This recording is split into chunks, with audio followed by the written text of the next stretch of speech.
Hey, what's going on, everybody? Welcome into the channel. And this weekend I did almost 250 store reviews for eBay and Poshmark users. I'm not doing any more. I did way too many already. No charge. I didn't charge anybody for any of this. They just emailed me the link to their store, their closet, or an active item, and I went through and reviewed it. Now, I do still have about 30 or 40 of them to finish, so if you haven't got an email back from me, you will get your email either tonight or tomorrow on Monday. I asked everyone to give me the weekend to keep up with it. It takes a couple minutes to do each, so when you're talking about 750 to 1,000 minutes, you're talking about 10 or 12 hours of my time, because I knew I'd just be hanging out all day watching Netflix today, working on my computer, so I could bang out 10 or 15 of them, do some work, 10 or 15, etc.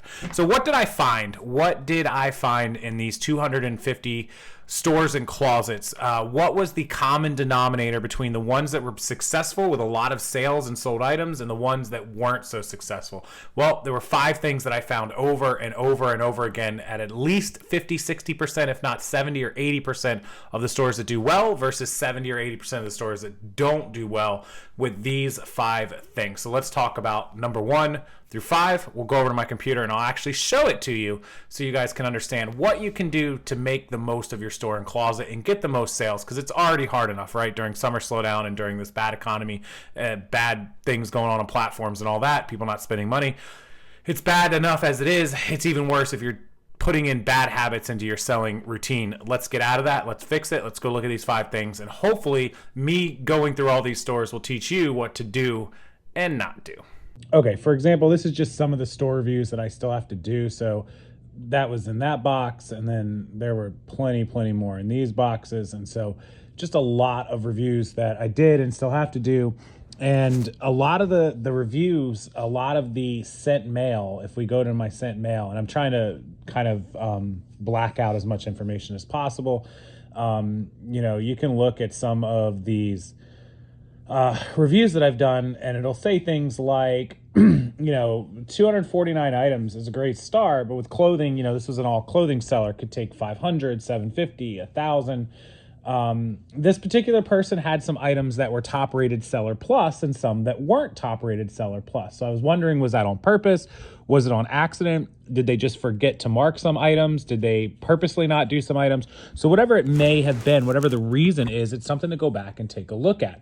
I asked this person about promoted listings because a lot of their listings were items that were in heavily saturated sections of eBay and like some categories, the clothing sections, etc. And just putting up the 2% minimum might help them to move out more merchandise. It's at least worth testing, even if you're against it. Like, try it out. If you sell 20 extra items for $20 and you make $400, it costs you 80 or $8 to do, like, okay, so be it, right?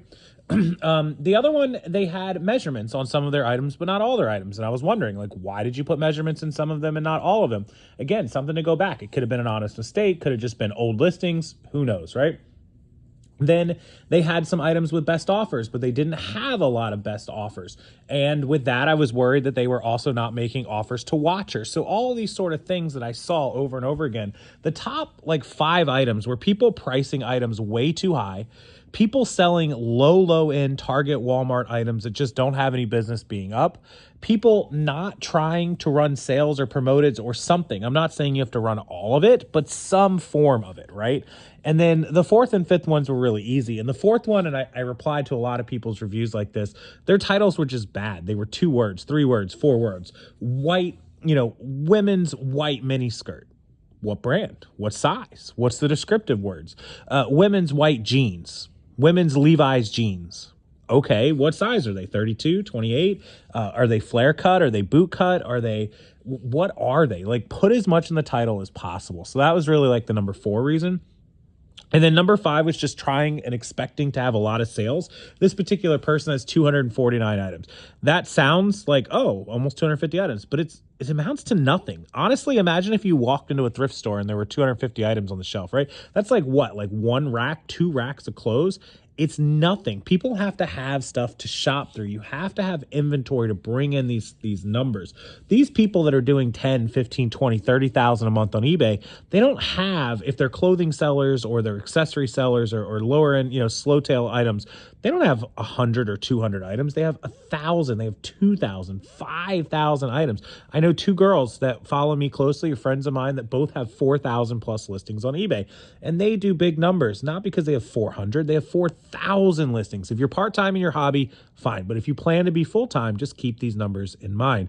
Excuse me. So that is really, when I do these reviews, the 5 things that I'm finding that people really mess up on. So overpricing, bad items, not trying out something like sales or promoted, doing something to push your store, not having a lot of listings because they're not listing consistently, or they just don't have a lot of inventory, or whatever the case might be, and just bad titles. People aren't being able to find their items. So those 5 items will help you. You know, a lot of these stores, 70-80% of them, over and over and over again, I was writing the same exact things. And if you compare the store reviews I did for a lot of people, you'd be like, oh my God, you could have just copied and pasted this. Honestly, I probably could have copied and pasted some of it, because it is the same answer over and over again. When people aren't making sales and people are doing bad, there's no secret. It's all the same things: titles, prices, items, consistency with listings, and doing something to promote and push your store. That's it, guys. That's the 5 things. So hopefully you enjoyed this. If you got a store review from me, appreciate you letting me take a look. Happy to do it. I'll get the rest of them out here shortly. If you didn't, I'll do it again maybe next month.